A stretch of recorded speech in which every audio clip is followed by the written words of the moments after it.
மாண்புமிகு சட்டத்துறை அமைச்சர் திரு நிர்மல்குமார் அவர்கள் போகிற இடங்களெல்லாம் எங்கெல்லாம் மைக்கு கிடைக்கிறதோ அங்கெல்லாம் வாய்க்கு வந்ததையெல்லாம் பேசிக்கொண்டு திரிகிறார்.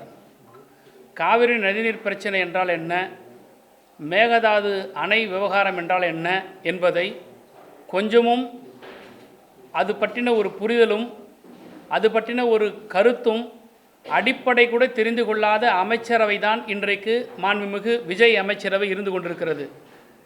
காரணம், இந்த பிரச்சனை குறித்து மாண்புமிகு முதலமைச்சர் வாய் திறக்கவில்லை. இந்த பிரச்சனை குறித்து மாண்புமிகு நீர்வளத்துறை அமைச்சர் நீரை விட வேகமாக ஓடிக்கொண்டிருக்கிறார் மைக்கை பார்த்தவுடன். இந்த பிரச்சனை குறித்து சட்டத்துறை அமைச்சர் பப்ளிக் ப்ராசிக்யூட்டர்களுக்கு பணம் வாங்கி கொண்டு போடுகிற ஊழல் அரசாங்கத்தினுடைய அமைச்சர் இன்றைக்கு வாய்க்கு வந்தபடியெல்லாம் பேசிக்கொண்டிருக்கிறார். காவிரி நதிநீர் பிரச்சனையில் தாவேகானுடைய நிலைப்பாடு என்ன என்பதை சொல்லுவதற்கு இவர்களுக்கு வக்கில்லை. மேகதாது அணை கட்டுவதில் குறித்து இவர்களுடைய தடுப்பதற்கு குறித்து நிலைப்பாட்டிற்கு இவர்கள் சொல்லுவதற்கு வக்கில்லை. ஆனால் முத்தமிழறிஞர் கலைஞர் செய்த தவறு என்று கொஞ்சமும் கூச்சமும் நாச்சமும் இல்லாமல் நாக்கில் எலும்பு இல்லை என்பதற்காக வாய்க்கு வந்ததையெல்லாம் பேசிக்கொண்டிருக்கிறார் இந்த அதிக பிரசங்கி அமைச்சர் திரு நிர்மல்குமார் உசிலம்பட்டி கிராமத்தில் ஜட்டி போட்டுக்கொள்ளாத காலகட்டத்திலேயே காவிரி நதிநீர் பிரச்சனை என்றால் என்ன, காவிரி நதிநீர் பிரச்சனைக்கு ஒரு ட்ரிபுனலை உருவாக்கியவர் முத்தமிழறிஞர் கலைஞர். அப்படிப்பட்ட நிர்மல்குமார் எல்லாம் கலைஞரை பார்த்து பேசுவதற்கு தகுதி துளியும் இல்லை என்பதை நான் எச்சரிக்கிறேன். இன்றைக்கு தமிழ்நாட்டில் இருக்கக்கூடிய அரசியல் கட்சிகளெல்லாம் வேண்டுமென்றே முதல்வர் எடுத்த நடவடிக்கைகளுக்கு எதிராக செயல்படுகிறார்கள் என்கின்ற ஒரு குற்றச்சாட்டை சொல்லுகிறார். அனைத்து கட்சி கூட்டத்தை நாங்கள் எப்படி கூப்பிட்றது? ஒவ்வொரு அரசியல் கட்சிகளும் ஒவ்வொரு கருத்தை சொல்கிறாங்க, அவங்கள வச்சுட்டு நான் எப்படி அனைத்து கட்சி கூட்டத்தை கூட்ட முடியும்னு ஒரு விஞ்ஞானி கேட்குறார் இந்த கேள்வியை நிர்மல்குமார். ஒவ்வொரு கட்சிக்கும் ஒவ்வொரு நிலைப்பாடு இருப்பது தான் அரசியல் கட்சி. அதை எல்லாத்தையும் ஒருங்கிணைச்சி அழைச்சிட்டு போகிற வேலை தான் முதலமைச்சருடைய வேலை. இதுக்கு முன்பு இருந்த தமிழ்நாட்டினுடைய முதலமைச்சர்கள் முத்தமிழறிஞர் தலைவர் கலைஞராக இருந்தாலும் சரி, அம்மையார் ஜெயலலிதாக இருந்தாலும் சரி, ஏன் எடப்பாடி பழனிசாமி முதலமைச்சராக இருந்த பொழுதும் கூட அனைத்து கட்சி கூட்டத்தை கூட்டி கருத்துக்களை கேட்டு ஒரு முடிவெடுத்து ஒன்றிய அரசிற்கு அனுப்புவதோ அல்லது அவர்களை சென்று சந்திப்பதோ வழக்கமாக வைத்து கொண்டிருந்தார்கள். நான் கேட்கிறேன், நேற்றைக்கு சில ஊடகங்களே செய்தி வந்தது, காவிரி நதிநீர் பிரச்சனை குறித்தும் மேகதாது விவகாரத்தை குறித்தும் முதலமைச்சர் கோட்டையிலே ஆலோசனை செய்து கொண்டிருக்கிறார் அதிகாரிகளோடு என்று ஒரு தகவல் வந்தது செய்தி நிறுவனங்கள் மூலமாக தொலைக்காட்சிகளில். உங்களை யாராவது கூப்பிட்டு என்ன முடிவெடுத்தோம் என்ன பேசினோம் என்று இதுவரை முதலமைச்சர் சொல்லியிருக்கிறாரா, அல்லது தலைமை செயலாளர் சொல்லியிருக்கிறாரா, அல்லது தமிழ்நாட்டினுடைய நீர்வளத்துறை செயலாளர் பேசியிருக்கிறாரா, அல்லது தமிழ்நாட்டினுடைய நீர்வளத்துறை அமைச்சர் நேற்றைக்கு முதலமைச்சர் இத்தகைய ஆலோசனையை செய்திருக்கிறார் என்பதை சொல்லுவதற்கு இவர்களுக்கு வெளிப்படைத்தன்மை இருக்கிறதா? எதுவுமே இல்லை. ஆனால் 19ஆம் தேதி ஜூன் மாதம் சட்டமன்றத்தில் இயற்றப்பட்ட தீர்மானம், அந்த தீர்மானத்திற்கு திருத்தங்களை கொடுத்தது நம்முடைய எதிர்க்கட்சி தலைவர் மாண்புமிகு உதயநிதி ஸ்டாலின் அவர்கள். அந்த திருத்தத்தையும் ஏற்றுக்கொண்ட இந்த அரசு 19/6/2026 அன்று சட்டமன்றத்தில் தீர்மானம் நிறைவேற்றிய பிறகு இன்று வரை ஒவ்வொரு நாளும் காவிரி நதிநீர் பிரச்சனை குறித்தும் மேகதாது விவகாரத்தை குறித்தும் நாட்டு மக்களுக்கு என்ன நடவடிக்கையை மேற்கொண்டார்கள் என்பதை இந்த அரசு விளக்க வேண்டிய கடமையை கட்டாயத்தில் இருக்கிறது. தீர்மானத்தை போட்டுவிட்டு தூங்கி கொண்டிருக்கின்ற முதலமைச்சர், தூங்க மூஞ்சி தாவேகா அரசாங்கம் இன்றைக்கு திராவிட முன்னேற்ற கழகத்தை பார்த்து சொல்லுகிறது டி.கே. சிவக்குமாரை கட்டுப்படுத்துகிறார் என்று சொல்கிறார்கள். காங்கிரஸ் சொல்லுகிற பேச்சையே டி.கே. சிவக்குமார் கேட்கவில்லை என்று சொல்கிறார். நான் வெளிப்படையாக நிர்மல்குமாருக்கு சவால் விடுகிறேன், காங்கிரஸ் கட்சி என்ன பேசியது என்பதை பொது வெளியில் சொல்ல வேண்டும். ராகுல் காந்தி நேற்றைக்கு தமிழ்நாட்டுக்கு வந்தாரே, அவர் என்ன கருத்துருவை டி.கே. சிவக்குமாருக்கு சொல்லி மாண்புமிகு சிவக்குமார் கேட்கவில்லை என்பதை வெளிப்படையாக சொல்ல வேண்டும். காங்கிரஸோடு கூட்டணி இருக்கக்கூடிய தாவேகானுடைய கட்சி தலைவர் திரு விஜய் அவர்கள் காங்கிரசினுடைய நிலைப்பாடு என்ன, காங்கிரஸ் எதை அறிவுறுத்தி சொல்லவில்லை என்பதை இங்கே விளக்க கடமைப்பட்டிருக்கிறார். அது மட்டுமல்ல, டி.கே. சிவக்குமார் அவர்கள் இன்றைக்கு அனைத்து கட்சி கூட்டத்தை கூட்டுகிறார். ஆனால் எங்களுடைய எதிர்க்கட்சி தலைவர் அனைத்து கட்சி கூட்டத்தை கூட்டுங்கள் என்று சொன்னது ஒன்று, அதை நீங்கள் செய்யவில்லை. சட்டமன்றத்தில் தீர்மானம் இயற்றிய பிறகு அவற்றை கடிதம் மூலமாக ஒன்றிய அரசுக்கு அனுப்புவது பிரயோஜனம் இல்லை. எல்லா கட்சி தலைவர்களும் அழைத்து கொண்டு டெல்லிக்கு வாங்க போவோம், பிரதம மந்திரி சந்திப்போம், நீர்வளத்துறை அமைச்சரை சந்திப்போம். இந்த பிரச்சனையில் தமிழ்நாடு ஒருமித்த கருத்தோடு ஒன்றாக இணைந்திருக்கிறது என்பதை அவர்களுக்கு புரிய வைப்போம், இந்த அழுத்தத்தை தருவோம் என்று சொன்ன கருத்திற்கு இதுவரை ஒரு எதிர்க்கட்சி தலைவர் சட்டமன்றத்தில் பேசிய பேச்சுக்கு ஒன்று சட்டமன்றத்தில் பதில் சொல்லியிருக்க வேண்டிய முதலமைச்சர் இன்று வரை சொல்லவில்லை, அல்லது இவர் என்ன நடவடிக்கை எடுத்திருக்கிறார் என்பதை இதுவரை இந்த காலகட்டத்து வரைக்கும் சொல்லவில்லை. நீங்கள் மேகதாது அணை குறித்து எதிர்க்கட்சி தலைவர் சொன்ன கருத்துக்கு அனைத்து கட்சி தலைவர்களை கூட்டிக் கொண்டு நாங்கள் டெல்லிக்கு போவோன்னு ஒன்று சொல்லுங்கள், போக மாட்டேன்னு ஒன்று சொல்லுங்கள். இல்லை மேகதாது அணை கட்டுவது குறித்து இன்றைக்கு அமைச்சர் நிர்மல்குமார் சொல்கிறார், இந்த லேகியம் விற்கிறவங்க ரோட்டில் நின்னாங்கன்னா இப்படி கையை காட்டி ஒரு 3 வழி இருக்குதுங்க, இது காலையில் ஒரு வேலை சாப்பிட்ணும், மத்தியானம் ஒரு வேலை சாப்பிட்ணும், இரவு ஒரு வேலை சாப்பிட்ணுன்ற மாதிரி ஒரு 3 சொல்யூஷன் இருக்குங்க. இது கோர்ட்டில் போய் போடணுங்க, இது சுமூக தீர்வு காணணுங்க, இது இப்படி பண்ணணுங்க, இப்படின்னு ஒரு ஃபிலிம் காட்டிட்டு தான் போகிறாங்களே தவிர இந்த அரசாங்கம் என்ன நடவடிக்கை எடுத்தது என்பது இதுவரை நாட்டு மக்களுக்கு சொல்லவில்லை. ஆனால் திராவிட முன்னேற்ற கழகத்தினுடைய தலைவர் எச்சரித்தார், தீர்க்க தரிசித்தனமாக அனுபவத்தை கொண்டு நீங்கள் பேச்சுவார்த்தைக்காக கர்நாடகா செல்வது என்று தவறான முடிவு, உங்களுக்கு அப்படி யாராவது ஆலோசனை சொல்லியிருந்தால் அந்த முடிவை மாற்றிக்கொள்ளுங்கள் என்று சொன்னார். அது சொன்னது மட்டுமல்ல, இந்த பிரச்சனையில் முதலமைச்சர் தனிமைப்படுத்தப்பட்டிருக்கிறார் என்று சொன்னதை மூக்கு மேல கோபம் வந்திருக்கிற திரு நிர்மல்குமார் இன்றைக்கு விஜய் தனிமைப்படுத்தப்பட்டிருக்கிறார். கர்நாடகாவில் இருக்கக்கூடிய எல்லா அரசியல் கட்சி தலைவர்களும் ஒன்றாக நிற்கிறார்கள். ஆனால் இன்றைக்கு விஜய்க்கு என்ன வெக்கம், என்ன பெரிய கௌரவம், ஏன் எல்லா கட்சி தலைவரும் கூப்பிட மாட்டேங்கிறாரு? நாட்டினுடைய முதலமைச்சர் நாட்டு மக்களுடைய பிரதிநிதியாக தானே உட்காந்துருக்கீங்க, உங்களுக்கு என்ன ஈகோ? இந்த ஈகோவை, இந்த தாந்தோணித்தனத்தை உங்களோட சினிமாவில் வச்சுக்கங்க. என்னைக்கு நீங்கள் முதலமைச்சராக தமிழ்நாட்டுக்கு பொறுப்பேற்றீங்களோ நாட்டு மக்களுடைய அக்கறை தான், நலன் தான் உங்களுக்கு முக்கியமே தவிர ஈகோ முக்கியம் இல்லை. இன்றைக்கு தொலைக்காட்சிகள்லையும் சரி அல்லது திரைப்படங்களில் வரக்கூடிய வசனங்களை போல தான் உங்களுடைய அமைச்சர்கள் பேசிட்டு போகிறாங்களே தவிர இந்த மேகதாது பிரச்சனையில் என்ன நடவடிக்கை எடுத்திருக்கிறாங்க? ட்ரிபியூனலை உருவாக்கணும்னு சொல்லி கேட்டிருக்கிறோம். உங்களுடைய நிலைப்பாடு என்ன? நான் இன்றைக்கு வெளிப்படையாக சேலஞ்ச் பண்ணுறேன், இந்த பேட்டி கண்ட 24 மணி நேரத்திற்குள் either the chief minister of the Tamil Nadu or the water resources minister Bussy Anand இல்லை டெய்லி உளறிக்கிட்ட நிர்மல்குமார், நீங்கள் 3 பேரில் யாராவது ஒருத்தர் இந்த கேள்விக்கு, திமுக வைக்கக்கூடிய கேள்விக்கு கட்டாயம் மக்கள் மத்தியில் பதில் சொல்லணும். மேகதாது அணையை கட்டக்கூடிய விஷயத்தில் ஒரு ட்ரிபியூனலை அமைக்கப்பட வேண்டுமா வேண்டாமா? ட்ரிபியூனலை அமைக்கப்பட வேண்டுமென்றால் இந்த அரசினுடைய நிலைப்பாடு என்ன? இந்த அரசு என்ன நடவடிக்கை எடுத்திருக்கிறது? நீதிமன்றத்தை நாடுவதற்கான என்ன முயற்சிகள் எடுத்திருக்கிறீர்கள்? 19/6/2022 தீர்மானம் போட்டுவிட்டு தூங்கிக் கொண்டிருக்கின்ற முதலமைச்சர் இன்று வரை உச்சநீதிமன்றத்தில் ஏன் மனு தாக்கல் செய்யவில்லை? ஒரு மாநிலத்திற்கும் இன்னொரு மாநிலத்திற்கும் நதிநீர் பிரச்சனை ஏற்படுமேயானால், அணை கட்டுவதில் பிரச்சனை ஏற்படுமேயானால் இன்டர்ஸ்டேட் வாட்டர் டிஸ்பியூட் ஆக்ட் 1956 படி ஒரு ட்ரிபியூனலை அமைக்கலாம் என்பதை கேட்கலாம் என்கின்ற உரிமை அந்தந்த மாநிலங்களுக்கு இருக்கிறது. ஏன் திமுக ட்ரிபியூனலை கேட்குது? ட்ரிபியூனல் அமைச்சா அதில் யார் உட்காருவாங்கன்னா about to retire from the supreme court, அதாவது மிக குறுகிய காலகட்டத்திற்குள் எந்த உச்சநீதிமன்ற நீதிபதி ரிட்டையர்மெண்ட் ஆக இருக்கிறாரோ அந்த உச்சநீதிமன்ற நீதிபதியின் தலைமையில் 2 உயர்நீதிமன்ற நீதிபதிகள் கொண்ட அமர்வு. இந்த அமர்வு எந்த அதிகாரிகளுடைய கட்டுப்பாட்டில் இருக்காது, எந்த அரசாங்கத்தினுடைய கட்டுப்பாட்டில் இருக்காது, ஒன்றிய அமைச்சகத்தினுடைய கட்டுப்பாட்டில் இருக்காது. ஒரு நீதிமன்றத்தினுடைய நீதிபதிகள் 3 பேர் அமர்ந்து இதை விசாரிப்பதன் மூலமாக ஒரு தீர்வு கிடைக்கும். It's a quasi judicial authority. இதையெல்லாம் புரிந்த அனுபவமிக்க திராவிட முன்னேற்ற கழகம் இதை கையில் எடுத்து ஏற்கனவே முதலமைச்சராக இருக்கும்போது நம்முடைய தலைவர், கழகத்தினுடைய தலைவர் அண்ணன் மு க ஸ்டாலின் அவர்கள் பிப்ரவரி மாதமே லெட்டர் எழுதினார். அதற்கு பிறகு நீங்கள் ஆட்சிக்கு வந்த இந்த அரசாங்கம் உங்களுக்கு எல்லாத்தையும் நாங்கள் செஞ்சு வச்சுருக்கிறோமே, ஸ்டிக்கர் ஒட்டுறது உங்களுக்கு பெரிய கஷ்டமாக என்ன? நாங்கள் ஏற்கனவே லெட்டர் எழுதிட்டோம், இந்த ஸ்டெப்பு தான் எடுக்க போது தமிழ்நாடு கவர்மெண்ட்டு ஒரு கோட் ஆஃப் கான்டாக்டை காட்டி விட்டுட்டோம். ஏன் நீங்கள் அட்வொகேட்டை என்கேஜ் பண்ணி சுப்ரீம் கோர்ட்டில் இது வரைக்கும் மனு போடலை? அப்போது நாடகம் ஆடுகிறார் முதலமைச்சர், நடிக்கிறார் முதலமைச்சர், இதன் மூலமாக அரசியல் ஆதாயம் தேடுகிறார் முதலமைச்சர். தமிழ்நாட்டில் இருக்கக்கூடிய பிரச்சனைகளை தீர்க்கின்ற எண்ணம் முதலமைச்சருக்கு கிடையாது. பெஞ்ச் தேய்க்கிற முதலமைச்சராகத்தான் இருக்கிறாரே தவிர பெஞ்ச் மார்க்கோடு ஆட்சியை செய்ய வேண்டும் என்ற எண்ணம் முதலமைச்சருக்கு துளியும் இல்லை. கலைஞரை பற்றி விமர்சிப்பதற்கு நிர்மல் குமாருக்கோ இந்த கட்சியில் இருக்கிற தாவேக்கால இருக்கிற எவனுக்கும் அதிகாரம் கிடையாது. கலைஞரை பற்றி பேசுகிற துணிச்சல், கலைஞரை பற்றி அவதூறு பேசுகிற எவன் ஒருவனாக இருந்தாலும் சரி, திராவிட முன்னேற்ற கழகம் சும்மா விடாது. இவர்கள் மீது சட்டப்படி நடவடிக்கை எடுக்கும்.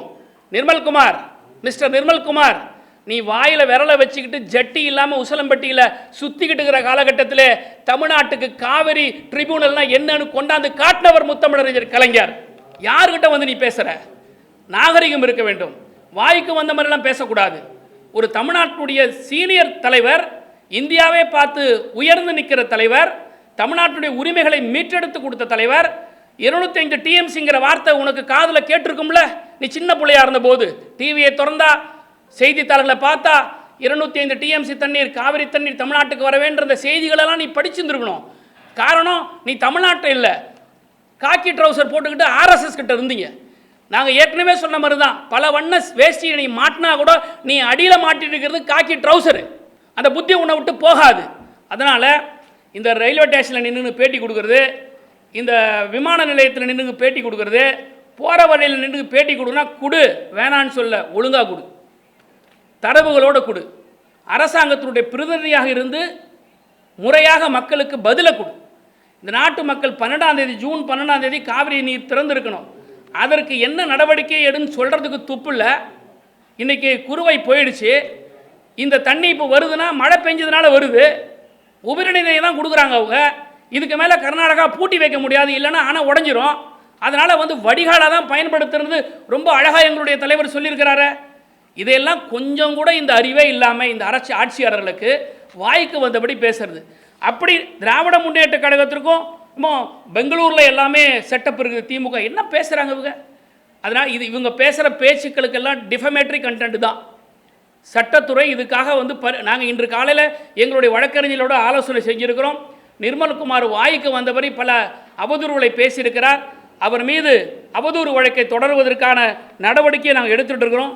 இப்போ கொஞ்ச நேரத்துக்கு முன்னாடி நான் இங்கே வரும்போது ஒரு அறிவுஜீவி மாணிக் தாக்கூர் ஒரு பேட்டியை கொடுத்துக்கிட்டு இருந்தார். அவர் என்ன சொன்னார்னா, தமிழ்நாட்டில் இருக்கிற அரசியல் கட்சிகள்லாம் ஒத்த கருத்தோடு இல்லை, இவங்களுக்கெல்லாம் அரசியல் பண்ணுறதா இருக்க தவிர தண்ணி வாங்குகிற அக்கறை இல்லைன்னு சொல்கிறார். யார் அக்கறையை பற்றி யார் பேசுறது? நேற்று ஒருத்தர் வந்து டெல்லியிலேருந்து இங்கே வந்துட்டு ரொம்ப எட்டப்பன் குட்டப்பன் கூட சொல்கிறது கூட தெரியாமல் சொல்லிட்டு போனார். காவிரி நதிநீர் பிரச்சனை பற்றி பேசுகிறதுக்கு ராகுல் காந்திக்கு இங்கே தைரியம் இருந்ததா? அந்த கருத்தை சொல்கிறதுக்கு ராகுல் காந்திக்கு எழுதி கொடுத்துறது உங்களுக்கு அந்த துணிச்சல் இருந்ததா? என்னமோ நீட்டுக்கு நீங்கள் தான் தாத்தா மாதிரி பேசுகிறீங்க, நீட்டை காப்பாற்றுறதுக்கு. தமிழ்நாட்டினுடைய காவிரி நதிநீர் பிரச்சனை பற்றி பேசாமல் போகிற ஒரு ஆள், அவங்கள பற்றிலாம் நீங்கள் வந்து அப்படிப்பட்ட தலைவர்களாக வைத்திருக்கிற மாணிக்க தாக்கூர்லாம் திராவிட முன்னேற்ற கழகத்தை பற்றியோ தமிழ்நாட்டில் இருக்கக்கூடிய அரசியல் கட்சி தலைவர்களை பற்றி பேசுவதற்கு கொஞ்சமும் தகுதி கிடையாது. உங்களுடைய ஆட்சி தானே. காங்கிரஸ் சொல்கிறதே கேட்கல அப்படின்னு சொல்கிறாங்கன்னா, காங்கிரஸ் தலைவராக இருக்க மாணிக்க தாக்கூர் நீங்கள் என்ன சொல்லி என்ன கேட்கல? விஜயனுடைய மவுத் பீஸாக இருக்கிற மாணிக்க தாக்கூர் பேசுங்க, பத்திரிகையாளர் சந்தித்து பேசுங்க. இதையெல்லாம் செய்யாமல் திராவிட முன்னேற்ற கழகம் 3 கேள்வியை வைக்கிறது. நான் சொன்ன மாதிரி வித்தின் 24 hours இந்த அரசாங்கம் பதில் சொல்லணும். 1, எங்களுடைய எதிர்க்கட்சி தலைவர் சட்டமன்றத்தில் பேசிய பிறகு, சட்டமன்றத்தில் தீர்மானம் வடித்த பிறகு இன்று வரை மேகதாது அணை கட்டுவதை தடுப்பதற்காக ட்ரிபுனல் அமைப்பதற்கு என்ன நடவடிக்கை நீங்கள் எடுத்தீர்கள்? நேற்றைக்கு முதலமைச்சர் கோட்டையிலே அமர்ந்து கொண்டு அதிகாரிகளோடு காவிரி நதி பிரச்சனையை குறித்து விவாதித்ததாக சொன்னார்கள். அதனுடைய விளைவு என்ன, முடிவு என்ன வெளிப்படுத்த வேண்டும். நீங்கள் முதலமைச்சர் கர்நாடகாவுக்கு செல்லுவது பயணம் என்பது உங்களிடமிருந்து சென்றது. உங்களுடைய ரெக்வஸ்ட் லெட்டரை பொதுவெளியில் நீங்கள் போட வேண்டும். விவசாயத்துறை அமைச்சர் ஏசியமாக சொல்லுகிறார். பள்ளிக்கல்வித்துறை அமைச்சர் முதலமைச்சரிடம் வரக்கூடிய செய்தி தான் முதலமைச்சருடைய கான்கிரீட் பிளானுங்கிறார். அதே மாதிரி வந்து நிர்மல்குமார் சிஎம் ஆஃபீஸ்லேருந்து சொல்கிற டூர் ப்ரோக்ராம் தான் சிஎம்னுடைய கன்ஃபர்மேஷன் ப்ரோக்ராம் சொல்கிறாங்க. ஒரு முதலமைச்சர் கர்நாடகாவுக்கு செல்லுகிறாரா இல்லையா என்பதை கூட வெளிப்படைத்தன்மையோடு ஒரு அறிக்கை விடுவதற்கு வக்கற்ற அரசாங்கம் இன்றைக்கு வாய்க்கு வந்தவரை பேசிக்கொள்கிறது. எனவே இந்த 3ஐயும் விளக்க வேண்டிய பொறுப்பு முதலமைச்சருக்கு இருக்கிற இந்த அரசுக்கு இருக்கிறது என்பதை நாங்கள் திட்டவட்டமாக சொல்லிக் கொள்கிறோம். இத்தோட நிர்மல்குமார் போன்றவர்கள் நாகரிகமாக அரசின் நிலைப்பாட்டை பேசுங்கள். நீங்கள் வாய்க்கு வந்த வரி பேசுனீங்கன்னா உங்களை எப்படி வாய மூட வைக்கணுன்றது திமுகவுக்கு தெரியும். சட்டத்தின் முடிவும் பார்ப்போம், சட்டத்தின் வழியிலும் பார்ப்போம். எந்த வழி இருந்தாலும் நாங்கள் பார்க்கோம். இது பணங்காட்டு நெறி, இந்த சலசலப்புலாம் அடங்காது. நேற்று பெய்த மழையில் முளைச்ச மந்திரிகளுக்கெல்லாம் இந்த காவிரி நதிநீர் பிரச்சனையை பற்றி தெரியாது. போய் கலைஞர் காவிரி நதிநீருக்காக எழுதின கடிதத்தை எடுத்து படிங்கயா, படிச்சுட்டு வாங்கய்யா. அமைச்சராக இருக்கீங்க நீங்களாம். காவிரி நதிநீர் பிரச்சனை என்னான்னு புசி ஆனந்துக்கு தெரியுமா? மேகதாது அணையினுடைய இன்டர்ஸ்டேட் வாட்டர் டிஸ்பியூட்னா என்னன்னு தெரியுமா? இன்டர்ஸ்டேட் டிஸ்பியூட் ஆக்ட்னா என்னன்னு தெரியுமா? ட்ரிபுனல்னா என்னன்னு தெரியுமா? புசி ஆனந்த ட்ரிபுனல்னு தெளிவாக பேச சொல்லுங்கள் பார்க்கலாம். இப்படிப்பட்ட ஒரு மோசமான அமைச்சர்களெல்லாம் இன்றைக்கி அமைச்சர்களை வச்சுக்கிட்டு தமிழ்நாட்டுக்கான அவமானம். இந்த மாதிரியான ஒரு மோசமான அரசாங்கத்தை தமிழ்நாடு பார்க்கல. இந்த மாதிரி மோசமான அமைச்சரவை தமிழ்நாடு பார்க்கல. கொஞ்சம் கூட ஒரு அக்கௌண்டபிலிட்டி இல்லாமல், கொஞ்சம் கூட இவங்களுக்கு ஒரு பொறுப்புத்தன்மை இல்லாமல் ஆட்சி செஞ்சுக்கிட்டு இருக்காங்க. எதாச்சி அதிகாரத்தோடு ஆட்சி கோமாளித்தனமாக வந்து உட்காந்துருக்கீங்க கோட்டையில். ஒரு விபத்து, தமிழ்நாட்டுக்கு ஏற்பட்ட விபத்து, நீங்கள் ஆட்சியில் இருக்கீங்க. கோமாளிகள் வந்து கோட்டையில் உட்காந்துருக்கீங்க. அதனால தினம் தினம் கோமாளித்தனம் பண்ணிட்டு இருக்கீங்க. ஒவ்வொரு அமைச்சரும் கோமாளித்தனம் பண்ணிட்டு இருக்கீங்க. தாவேக்காலுடைய எம்எல்ஏ, உசிலம்பட்டி எம்எல்ஏ எனக்கு பாதுகாப்பு வேணும்னு சொல்லிட்டு இன்னைக்கு எஸ்பி கிட்ட போய் கேட்குறாராம். வெக்கமா இல்லை உங்களுக்கு? என்ன சட்டம் ஒழுங்கு உங்க பார்க்குறீங்க? முதலமைச்சர் கையில் இந்த சட்டம் ஒழுங்கு டிபார்ட்மெண்ட் இருக்கு, போலீஸ் இருக்க. வெக்கமா இல்லை உங்களுக்கு? உங்க எம்எல்ஏ பாதுகாப்பதற்கு உங்களுக்கு முடியலன்னா விட்டுட்டு போங்க. நீங்க ஏன் முதலமைச்சராக இருக்கீங்க? எதுக்கு உங்களுக்கு காவல்துறை இலாக்கா? எந்த ஒரு ஆளுங்கட்சியிலாவது ஒரு ஆளுங்கட்சி எம்எல்ஏ போய் எஸ்பி ஆஃபீஸில் எனக்கு பாதுகாப்பு கொடுங்க சொல்கிறதுக்காக சொல்லி இருக்கக்கூடிய வரலாறு தமிழ்நாட்டில் நடந்திருக்குதா? அப்போ சட்டம் ஒழுங்கு சந்தி சிரிக்குது. ஒரு பெண் அமைச்சர் இன்னைக்கு சோசியல் மீடியாவில் வந்திருக்கு. அந்த அம்மையார் என்னை மிரட்டுறாங்கன்னு சொல்கிறாங்க. என்ன நடக்குது இந்த ஆட்சி? விஜய் அவர்களே, தெளிவாக தான் இருக்கீங்களா? அதிகார போதையில் இன்னும் இருந்துட்டு இருக்கீங்களா? ஆணவ போதையிலேருந்து இன்னும் இருந்துட்டு இருக்கீங்களா? போதை மயக்கத்திலிருந்து, ஆணவ போதை மயக்கத்திலிருந்து, அதிகார போதை மயக்கத்திலிருந்து தெளிஞ்சு வாங்க சார். தமிழ்நாட்டில் என்ன நடக்குதுன்னு பாருங்கள் சார். சும்மா வெள்ளிக்கிழமைனா பட்டு வேஷ்டி கட்டிக்கிறது, திங்கக்கிழமைனா ஒரு கோட்டு போட்டுக்கிறது, இந்த ஷூட்டிங்லாம் தமிழ்நாட்டுக்கு வேண்டாம் சார். உங்களை நடிகராக பார்த்தது திரையில், முதலமைச்சராக பார்க்க வேண்டியது கோட்டையில். நீங்கள் கோட்டையில் வந்து நடிக்கிறீங்க, திரைப்படத்தில் போய் முதலமைச்சராக வாசனம் பேசுனீங்க. இதனுடைய கேடு தான் இன்றைக்கி இப்படி இருக்குது.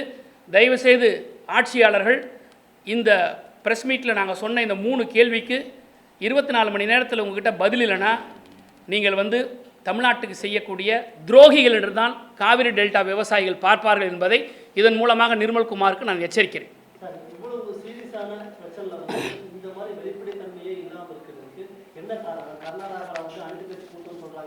அந்த முதல்வரே சீஃப் மினிஸ்டர் ஆஃபீஸை எங்கிட்ட கேட்டாங்கன்னு சொல்றாரு. நாங்கள் நேற்று சொல்றாரு நம்ம தமிழ்நாடு முதலமைச்சர் ஆஃபீஸ்ல இருந்து எதுவுமே இல்லாத அவங்க என்ன காரணம்? என்ன காரணம்? அவரை தான் கேட்கணும். நீங்கள் என்ன காரணம்னா தெளிவில்லாத காரணம் தான்.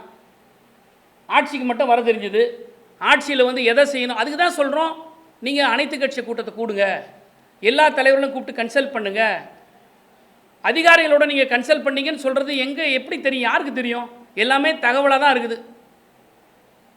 ஒரு கான்கிரீட்டாக மக்கள் மத்தியில் இல்லையே. அப்போ இவங்களுக்கு இந்த சார் நாட்டு மக்களுக்கு நல்லது செய்கின்ற எண்ணம் இல்லை சார். உங்கள் கேள்வி என்னென்னா அப்போ என்ன பிரச்சனைனா, பிரச்சனை விஜய்கிட்ட தான் இருக்குது, முதலமைச்சர்கிட்ட தான் இருக்குது.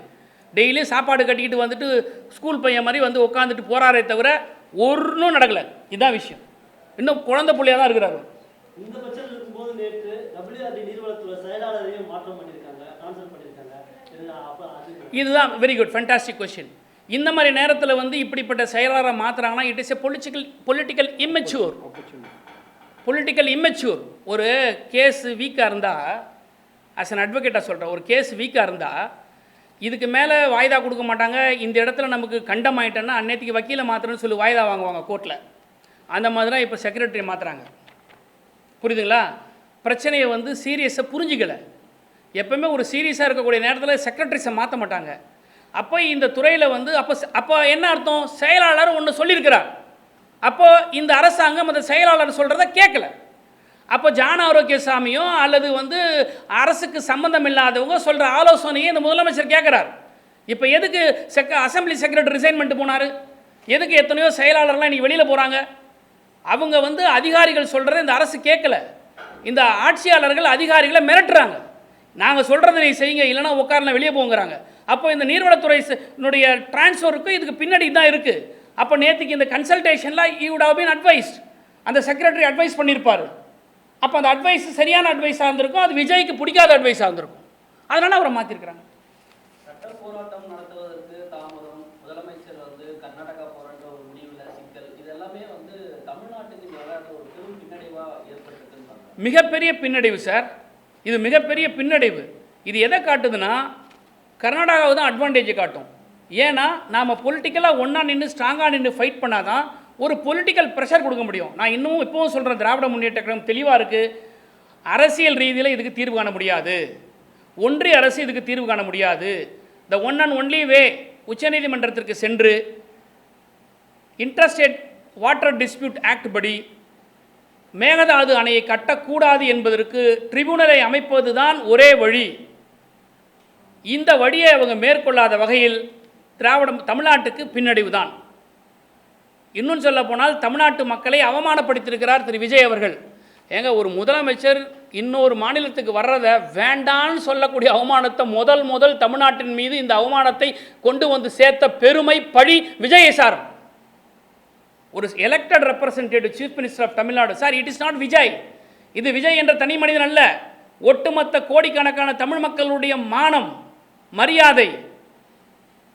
நீ வராதன்னு சொல்லக்கூடிய அளவுக்கு இருக்குன்னா நீ ஏன் போன? நீங்கள் போகிறது அது உத்தரவாதம் இல்லைங்கிற ஒரு செய்தி எங்களுக்கு இல்லை. ஆனால் இருந்தாலும் கூட நீங்கள் போகிறதா ஒரு தகவல் போயிருக்கு. ஆனால் நீங்கள் வர வேண்டாம்னு அங்கே இருக்கிற சீஃப் மினிஸ்டர் லெட்டர் எழுதியிருக்கிறாங்க. இதுவே அவமானம் இல்லையா? தமிழ்நாட்டுக்கு இதை பெரிய அவமானத்தை விஜய் தேடி கொடுக்குறத விட இதை பெரிய அவமானத்தை எதுவுமே தேடி கொடுக்க முடியாது. தமிழ்நாட்டை அவமானப்படுத்தி விட்டார் திரு விஜய் அவர்கள். காவிரி டெல்டா விவசாயிகளை அவமானப்படுத்தி விட்டார் திரு விஜய் அவர்கள். இன்னும் சொல்ல போனால் விவசாயிகளின் துரோகி திரு விஜய். விவசாயியின் துரோக ஆட்சி இந்த தாவேகா ஆட்சி.